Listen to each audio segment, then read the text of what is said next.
আসসালামু আলাইকুম। আশা করি সবাই ভালো আছেন। আমিও ভালো আছি আপনাদের দোয়া।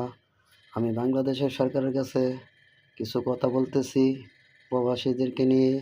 আমরা যে সমস্ত প্রবাসীরা সৌদি আরব আছি, যে কোনো কান্ট্রিতে আছি না কেন, তাদের যখন দালালেরা ৬ মাসের একামা দেয়, ১ বছরের একামা দেয়, অনেক সময় একামা কইরা দেয় না, সেই প্রবাসীরা কি অবৈধ হয়ে যায়।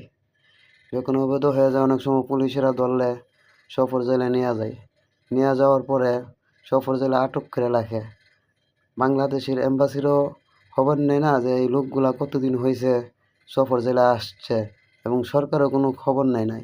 যেরকম পাকিস্তানি, সুদানি, ফিলিপিনি, ইউটিউবি, তারা শুধু সফর জেলে আছে 2 থেকে 3 দিনে তাদের দেশে চলে যায়। কিন্তু আমরা বাঙালিরা কেন যেতে পারি না? একমাত্র এখানে দুর্বলতা হচ্ছে আমাদের সরকারের। কেননা সরকারের রেমিটেড যোদ্ধাদের রেমিটেড চাইতে পারে, কিন্তু তাদের অসুবিধা সুবিধা কখনো দেখে না। তো এটা দায়িত্ব কার? বাংলাদেশের সরকারে। যেই সরকারে আসুক না কেন, আমি চাই সেই সরকারে যাতে সফর জেলে এম্বাসির লোকে যাইয়া যাতে তথ্য নেয় কোন লোকগুলা প্রবাসীরা জেলের মধ্যে 5 দিন আছে, 10 দিন আছে, তাদের কি সমস্যা, এই তথ্যগুলা নিয়ে যদি ওই লোকগুলারে বাংলাদেশে অতি তাড়াতাড়ি পাঠায়, তাহলে প্রবাসীদের একটু আসান হবে। কেননা সফর জেলের মধ্যে ঠিকমতো খানা দানা কেউ পায় না।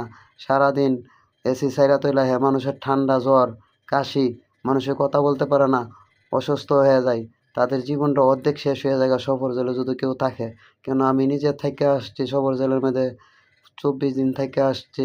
আসার পরে আমি বুঝতে পারছি যে সফর জেল যে কত কষ্ট, এত কষ্ট পৃথিবীর আর কোথাও নাই। সরকারের রেমিটেন্স যখন চাইতে পারে, রেমিটেড যোদ্ধাদের জন্য কি এই কাজটা করতে পারে না?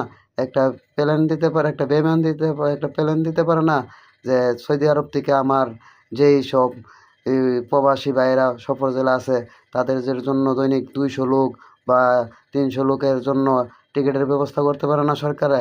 সরকারের রেমিটেড নিতে পারে, এইটা করতে পারে না। মানুষ অনেক কষ্ট করতেছে। আমি সরকারের কাছে আবেদন করলাম যে আমাদের বাংলাদেশের প্রবাসীরা যে কোনো কান্ট্রিতে থাকুক না কেন, তাদেরকে যেন সফর জেলে 3 দিনের বেশি না রাখা হয়। 3 দিনের বেশি যদি রাখে, 10 দিন, 12 দিন, 15 দিন, প্রবাসীরা তো এমনি অসুস্থ থাকে, তারা আরও অসুস্থ হয়ে যায়। তাদের জীবন নিয়ে দেশে ফেরাটা খুবই টাফ ব্যাপার হয়ে যায়। কেননা আমি 26 দিন ছিলাম, আমি কখনো ভাবতে পারি নাই যে 26 দিন পর আমি বাংলাদেশে আসতে পারবো। আল্লাহর অশেষ রহমতে আমি বাংলাদেশে আসছি। আল্লাহর কাছে আমি লাখ লাখ শুকরিয়া আদায় করি। কোনো প্রবাসী ভাই যেন 26 দিন আর জেলে না থাকে।